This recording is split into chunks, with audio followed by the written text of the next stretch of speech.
वो तो काबिले तारीफ है। देखिए, सबसे बड़ा जो गेम होता है वो युद्ध लड़ा तो जाता है सीमाओं पे या देश के अंदर मिसाइलों से, लेकिन जो नरेटिव सेट करने का काम है, जो आज के जमाने में सोशल मीडिया कर रहा है, वो ईरान ने बहुत ही बेहतरीन तरीके से किया है। जहां तक देखिए नुकसान और फायदे की बात है, 270 अरब डॉलर का नुकसान ईरान को उसका जिस तरीके से इंफ्रास्ट्रक्चर बर्बाद किया गया है उससे हुआ है।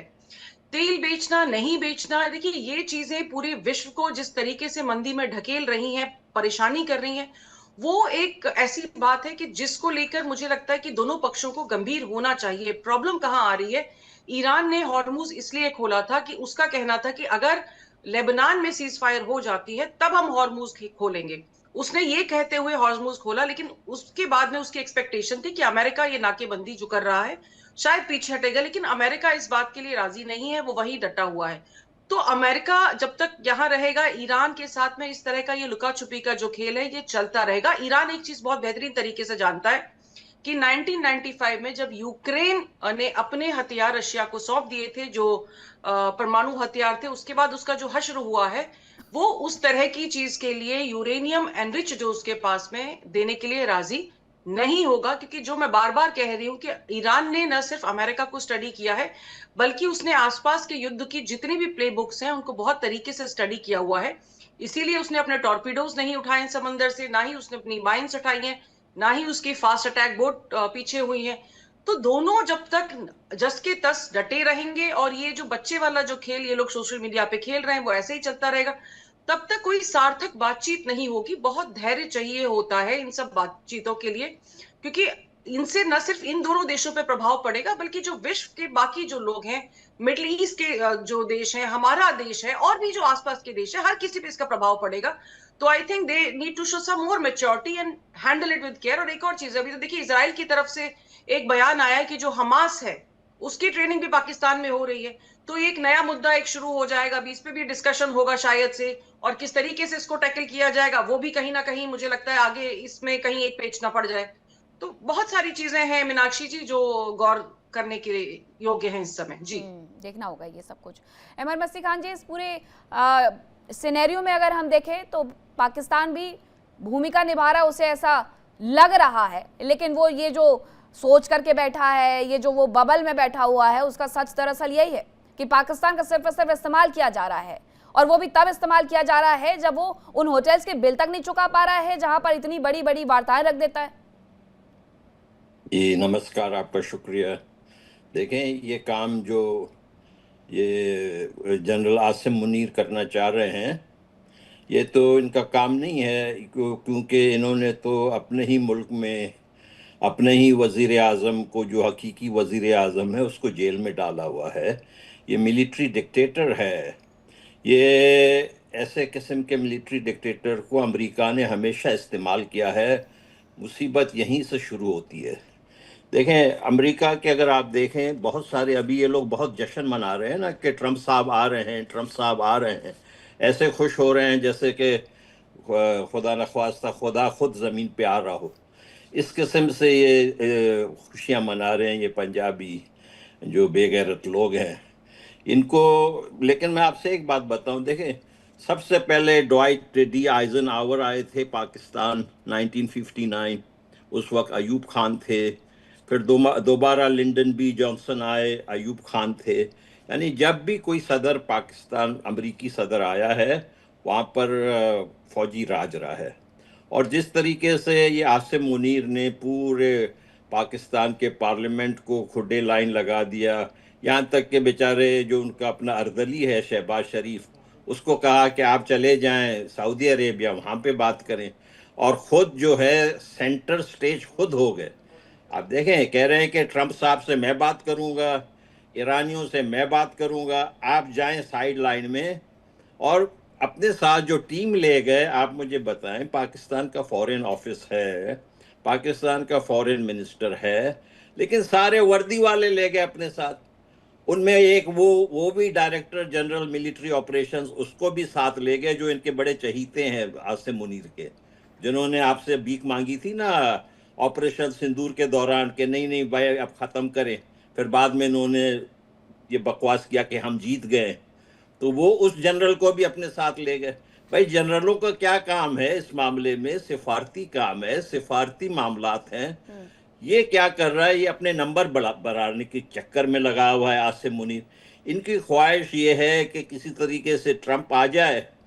देखिए ट्रंप आने के बाद ये तकल्लुफ जो पाकिस्तान के पार्लियामेंट का है, जो ये शहबाज शरीफ का, मुझे लगता है अगर ट्रंप आ गया ये तकल्लुफ पाकिस्तान में ख़त्म हो जाएगा। डायरेक्ट आसिम मुनीर आगे आ जाएगा कि अब आप चले जाएं, टाटा बाय बाय, मैं ही संभालूंगा। ठीक है मेजर शेख देखने में नदीम, ऐसा ही लग रहा है। मेजर शेख नदीम, आप जरा बताइएगा कि डोनाल्ड ट्रंप अगर पाकिस्तान की सरजमीन पर उतर जाते हैं तो उसमें फख्र करने जैसा क्या है? क्यों इतनी जदोजहद हो रही है? आप तो खुद ये मानते हैं, आपने कई बार मेरे शो में ये कहा है मेजर शेख नदीम कि भरोसा बिल्कुल अमेरिका पर करना ही नहीं चाहिए, फिर उसके लिए पलके क्यों बिछा दी जा रही हैं? देखिए इसमें सबसे पहले बात तो ये है कि पूरे भारत में लोगों को मिर्चें लग जाएंगी और पूरे भारत में जो है गशी के दौरे पड़ जाएंगे अगर ट्रंप साहब पाकिस्तान आ गए तो इसलिए पहला फायदा तो ये है, जो इंसान अमेरिका में चुनाव लड़ता है और भारत आता है और उसके लिए मिर्चें हमें लगेंगी। जो इंसान अमेरिका में चुनाव लड़ता है वो 2020 में भारत आता है अपने चुनावी प्रचार के लिए, और उसके लिए मिर्चें हमें लगेंगी। कैसी बातें कर रहे हैं मेजर शेख नदीम, आप तो ऐसे नहीं बोलते हैं। देखिए अभी तो वो आए नहीं है, तो अभी से मिर्गी के दौरे पड़ रहे हैं लोगों को वहाँ पे जो गवर्नमेंट के अंदर है। अच्छे जोक मारते हैं आप, स्टैंड अप कॉमेडी में जरूर से ट्राई करें। आप लोग तो खैर वहाँ की आवाम है और हम आप सबसे प्यार करते हैं अल्हम्दुलिल्लाह, हम आप सब लोग अच्छे हैं, लेकिन गवर्नमेंट का ये हाल है। एनीवे उसकी वजह ये कि वो फेल हो चुके हैं, उनकी डिप्लोमेटिक आइसोलेशन हो गई है, इररेलेवेंट हो गए, उनकी डिप्लोमेसी फेल हो गई है। पाकिस्तान की कामयाब हो गई। ट्रंप साहब अगर आते हैं तो पूरी दुनिया की नजरें हमारे पर आती हैं। पहली बात तो ये कि हमारी सबसे ज्यादा एक्सपोर्ट्स हैं अमेरिका की तरफ, हमें इकोनॉमिकली काफी फायदा पहुंचेगा। हमारी जितनी इंडस्ट्री चलती है उसकी ज्यादातर एक्सपोर्ट खासतौर पर टेक्सटाइल की वो अमेरिका में जाती है, तो हम तो चाहते हैं कि अमेरिका के साथ हमारी दोस्ती हो। बाकी आपने बिल्कुल सही कहा कि जो मैंने बात पहले भी की, मैं आज भी कह सकता हूँ कि अनप्रेडिक्टेबल है ये सब और हम इन पे कभी भी रिलाय भरोसा नहीं कर सकते। लेकिन अभी जाहिर है कि अभी उनके साथ हमारी दोस्ती है, क्योंकि इंडिया उनसे दोस्ती कर रहा था और वो ऑपरेशन सिंदूर के बाद उन्होंने हाथी को गोद में से उठा के फेंक दिया, क्योंकि वो हाथी को चाइना के खिलाफ खड़ा करना चाह रहे थे। तो उन्होंने देखा ये तो पाकिस्तान के खिलाफ नहीं खड़ा हो सकता, तो ये इसको चाइना के खिलाफ क्या हम लेकर आएंगे। तो अब उन्होंने हमें कहा है कि जनाब आप ही हैं मिडिल पावर इस एरिया की संभालें। अब हम बारी बारी सबके साथ भी म्यूचुअल डिफेंस के एग्रीमेंट कर रहे हैं मजबूरी में। सऊदी अरब के साथ, अब कतर पीछे लाइन में लगा हुआ है, तुर्किया के साथ तो है ही, अजरबैजान के साथ है और पता नहीं कितने भाईजान हैं, अजरबैजान भाईजान। तो इन सबके साथ हमारा इंशाल्लाह ताला आप देखेंगे म्यूचुअल एग्रीमेंट होगा, तो फिर जाहिर है कि सबसे ज्यादा मिर्चें किसको लगेंगी ये आप अच्छी तरह जानते हैं। मिर्चें तो सऊदी अरब को लग रही है ना, उनके साथ आपने रक्षा मसौदा किया कि हम आपके साथ खड़े रहेंगे अगर आपके ऊपर कोई हमला होता है, लेकिन आप गए कहाँ वहां तक? बल्कि आपने और सऊदी अरब में लोगों को तब भेजा, अपनी सेना को तब भेजा जब ईरान की और आपकी बातचीत चल रही थी। आपको क्यों याद दिलवाना पड़ता है मेजर? देखिए मीनाक्षी, अभी भी वहाँ कौन सा मुआहदा हुआ है, अभी भी कोई पता नहीं है। आपको पता है अमेरिका का कोई भरोसा है कल को फिर दोबारा शुरू कर, तो फिर अभी भी वो ऐसा खत्म नहीं हुआ। हमारे फाइटर एयरक्राफ्ट वहाँ, मिसाइल वहाँ और इंशाल्लाह ताला न्यूक्लियर अम्ब्रेला भी वहाँ पे होगी, और मैं भी इंशाल्लाह आपको अगली मीटिंग में उधर से मैं जवाब दूंगा फिर। चलिए ठीक है। अब आपको ऐसा लग रहा है आप इस बबल में रह करके खुश रहना चाहते हो तो ठीक है, लेकिन मुझे आपका ये अंदाज काफी पसंद आता है कि आप एक तरफ अमेरिका को लेकर के ये भी कह देते हैं कि उन पर भरोसा क्या करें, और दूसरी तरफ आप आंखें बिछा करके, पलके बिछा करके इंतजार में भी बैठे रहते हैं।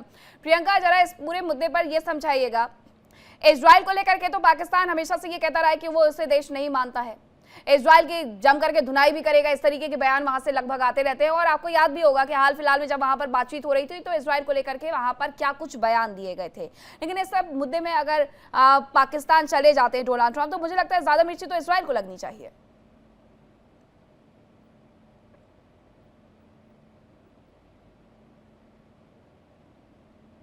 प्रियंका अनम्यूट करिएगा।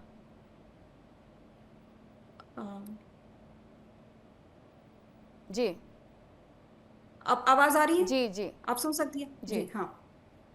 तो मैं कह रही थी मैं इनको एक मोसादी स्टाइल में मिर्ची लगाती हूँ, जिससे मैं इनके डिप्लोमेसी और बिप्लोमेसी एक्सपोज करती हूँ।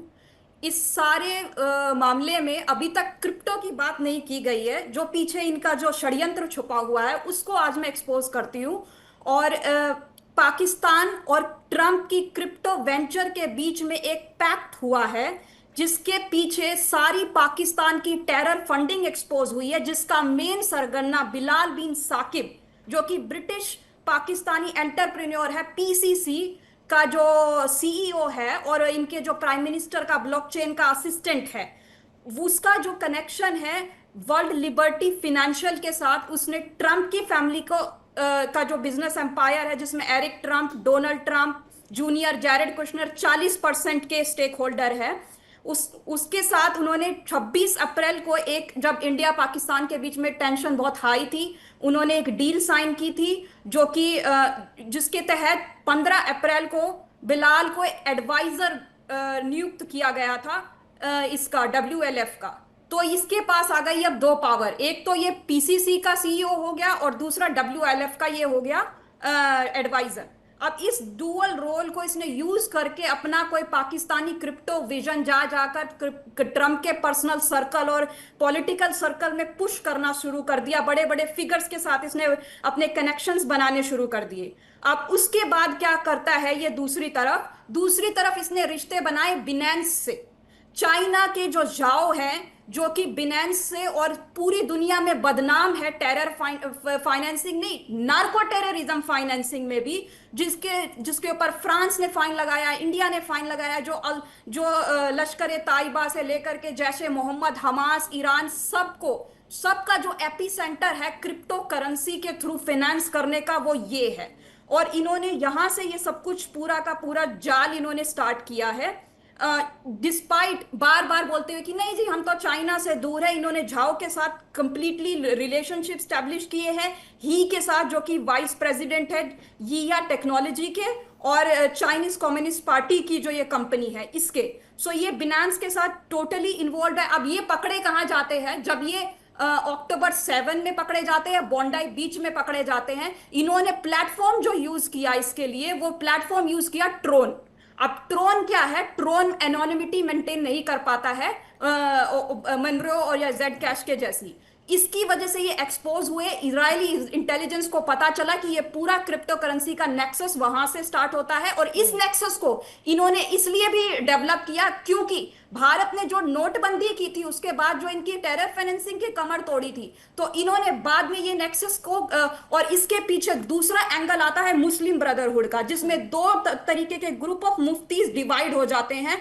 एक वो जो ये कहते हैं क्रिप्टो करेंसी हलाल है क्योंकि इसमें रिबा इन्वॉल्व नहीं होता है, जिसके अंदर सारे मुस्लिम ब्रदरहुड के कंट्रीज है जो इस पूरी फाइनेंसिंग में ज्यूज के खिलाफ एंटी-सेमिटिक एक्टिविटीज और बॉन्डाई बीच जैसे इंसिडेंट्स, अक्टूबर 7 जैसे इंसिडेंट्स को अंजाम देने शेख, मुझे लगता है एडवाइस करना चाह रहे हैं आप किस बात पर प्रियंका? मेजर शेख तो उन्होंने पूरी किताब पढ़ दी, पता नहीं पूरा रट्टा लगा के इनकी क्या है। बहरहाल ये वाकई इन्होंने बता दिया कि पूरी दुनिया को तो इस वक्त जो है ये इनको अपने पाकिस्तान को और अमेरिका को अरेस्ट कर लेना चाहिए, क्योंकि इसराइल के खिलाफ इतनी बड़ी साजिश और वो पकड़ी। और अमेरिका की साजिश नहीं है, अमेरिका को आपने डबल गेम किया है यहाँ पर। अमेरिका नाराज है इस चीज से, अमेरिका नाराज है इस चीज से। ये जो वहां पर डिप्लोमेसी कर रहे हैं, ये झाड़ लगाने जा रहे हैं। एक तरफ तो आपने हमारे साथ पैक्ट साइन कर दिया, अपना कोई विजन, डेवलपमेंटल विजन पुश कर दिया, और दूसरी तरफ चाइना कोई ड्रोन प्लेटफॉर्म यूज करके आप टेरर फाइनेंसिंग कर रहे हैं अगेंस्ट इजराइल और हमास को फंडिंग कर रहे हैं। इसी में ईरान को भी आपने इन्वॉल्व कर लिया। तो ये आपका कोई उसके साथ का नेक्सस नहीं है, वो भी नाराज है इस चीज को लेकर। सबसे ज्यादा तो ये आप नाराज लगती हैं। इन्होंने शुरू में आपकी बोलती बंद की थी, फिर एकदम से इन्होंने ऑन कर दी और आपने जो चलना शुरू किया तो मैं तो बस गिनता ही रहा कि कब आप जाके रुकेंगी। तो पहली बात तो ये कि देखें, क्रिप्टो करेंसी चाहे बिटकॉइन की हो, चाहे बिटकॉइन हो या एनी, ये सब इस वक्त दुनिया के अंदर जो है क्रिप्टो करेंसी लीगल है।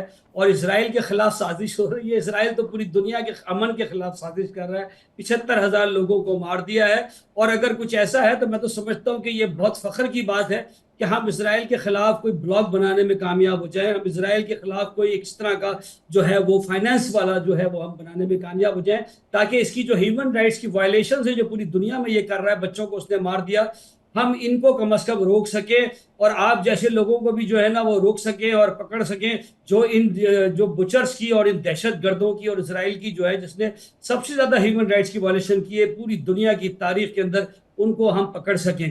तो हमें तो फख्र होना चाहिए। आपने अच्छा वो बता दिया, कल जाके मैं भी 2-4 जो है ये खरीद लूंगा और ये या उसको ये माइनिंग पहली करनी बात तो पड़ती ये है लाइक खरीदे दिस। नहीं जाते हैं, दो चार ये कोई खरीदे नहीं जाते हैं। दूसरी तो बात, ये पकड़ने की आपकी बस की बात नहीं है। आप बस रायता फैला सकते हैं, आप जब आप बस मैस बना सकते हैं। पकड़ना मोसाद का काम है, पकड़ना रॉ का काम है।